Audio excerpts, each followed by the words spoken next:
Good afternoon and welcome to That's So Vegas. I'm Christine McKellen, your host here at the WCODM studio, live in Las Vegas. Fabulous Las Vegas.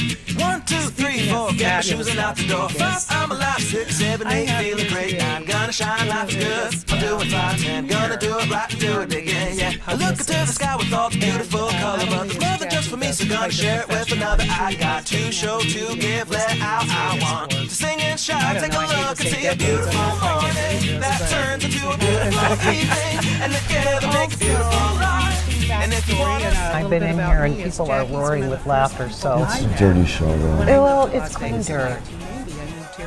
Forgive me, but the best restaurants of the world are here in Vegas. I mean, you have here. In marketing or PR, and I drove, I think it was Perry Lewis at Summa Corporation, mad every week with my portfolio. Finally, he called me up and he said, "Don't tell anybody, but there's an opening at Circus in marketing."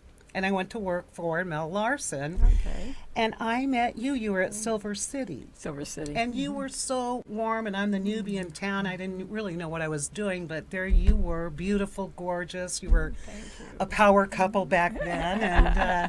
And it's interesting. So I've known you longer than I have known anyone in Las Vegas, Jackie. Wow. I know. That's really cool. Well, I got here in 1976.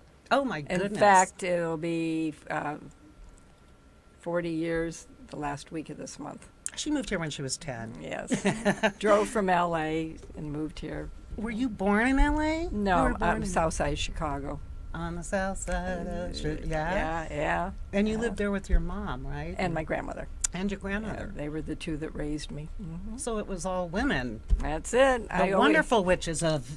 I always wanted to do a TV series about the three generations, which now, of course, things have happened, but I'm talking about way back then because it was an oddity to be raised by your mother and grandmother only. Yeah, that is interesting. That would probably... I'm sure you have that somewhere on your to-do list, right? That 1, 2, 3, 4, get my shoes and out the door. 5, I'm alive. 6, 7, 8, feeling great. 9, gonna shine. Yes, she was. Yes, and you saved a lot of her memorabilia, like her brooches and things. I have her jewelry. You have her jewelry, and yes, you wear it well. Thank you. You're so welcome.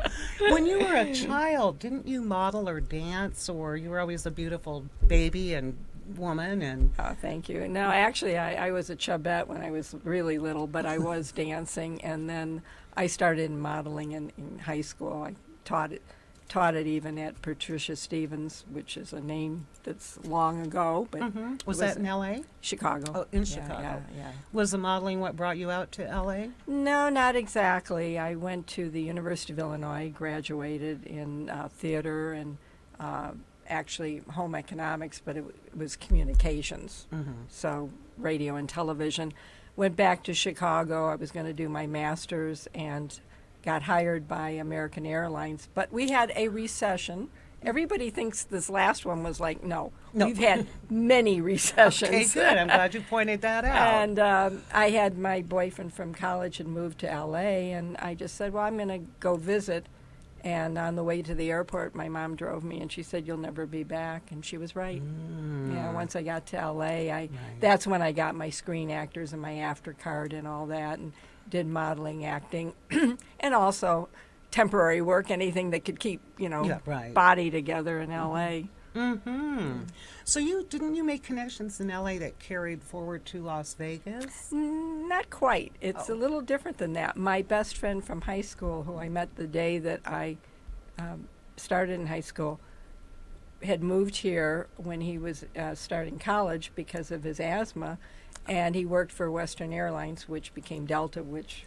Wow, whatever. Western Airlines. I know. Amazing. I know. Yeah. And he moved here way back, and we came to visit. And I said to my mom and my grandmother, if you buy a house here while we're here, I'll move here and take care of it until you can get here. So I did it on a whim. Interesting. That's kind of, I moved here because my parents had retired. My mom had gotten sick, and, it was more expedient for me to be here than try to fly up from Orange County back in the day. It was expensive to fly, remember? Well, not everybody was flying around like they are today. Well, there wasn't a bus in the sky. Yeah, true. And also, driving,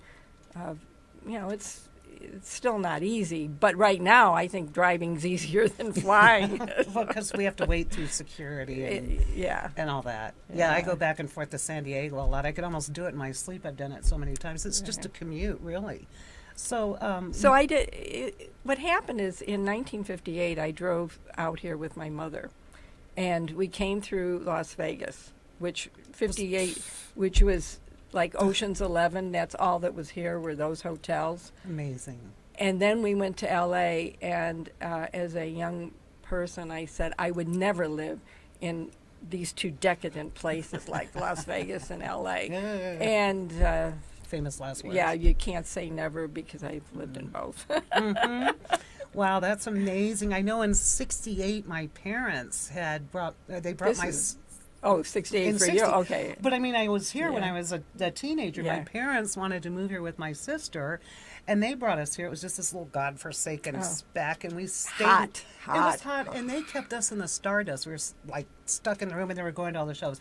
Anyway, we threatened suicide whenever we will not move to blah, blah, blah, and they ended up moving us to Oregon. But that's another story. Yeah. So while you were in LA, you were modeling. I did modeling, acting, what, secretary like- work, yeah. anything. You sound To like make one a of the living. characters in my novel. You do. You, you, It's just, like- you have to make a living. You know, a college, just because you walk out with a college doesn't degree, and you have to go back. Women weren't in the work field. Amen to Like that. when I moved to Las Vegas, there were only one or two women, and they weren't even the head of the department, that were in PR, public relations, in Las Vegas at that time. I was absolutely in did. with the old school boys, Right. and I learned the hard the hard. knocks. Yeah, absolutely. Absolutely, from the Yeah. ground up. And yeah, we were going to talk about that. So when you did move to Vegas, what was your first PR job? Like you said, you don't get a job right away when you move to Las Vegas. Trust me. The first thing they wondered is, will you stay? Ah. You know, and then of course everyone said, your Vegas will eat you up. I said, I spent 6 years in L.A. in the movie industry. They I'm said, still yeah, it's all in one piece. you may be okay. I said, well, thanks. I was working part-time with a tour company, Duncan Tours, but I needed a real job, and it took about 6-8 months before it happened. And It's the same. it was really, really tough.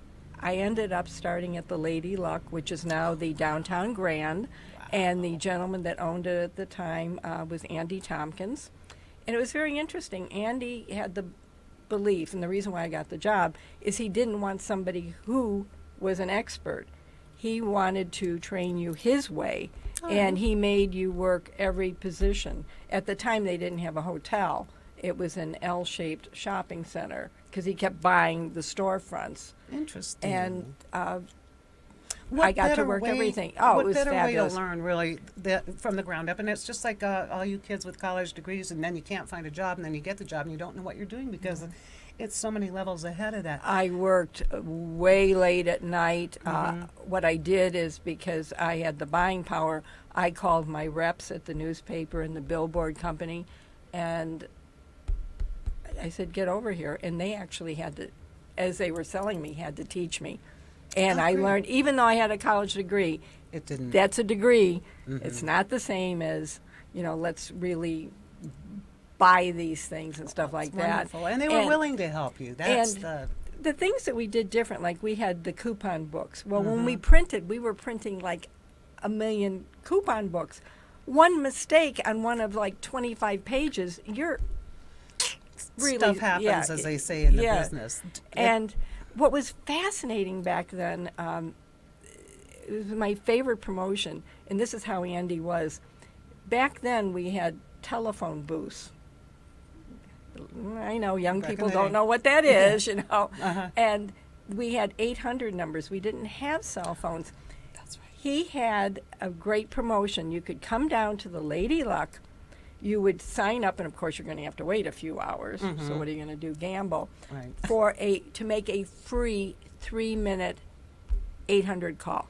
And I laugh to this day. I'm thinking, well, what if the person isn't there at the other end when you call? Well, speaking of which, we're going to be right back. We're going to Okay. take a little break and give a shout out to our sponsor. We're not going to lose track of this. So, That's So Vegas is sponsored by the Red Roof Inn. It's across from the Hard Rock Hotel on Paradise, close, convenient to the airport and Strip. We'll be right back with Jackie.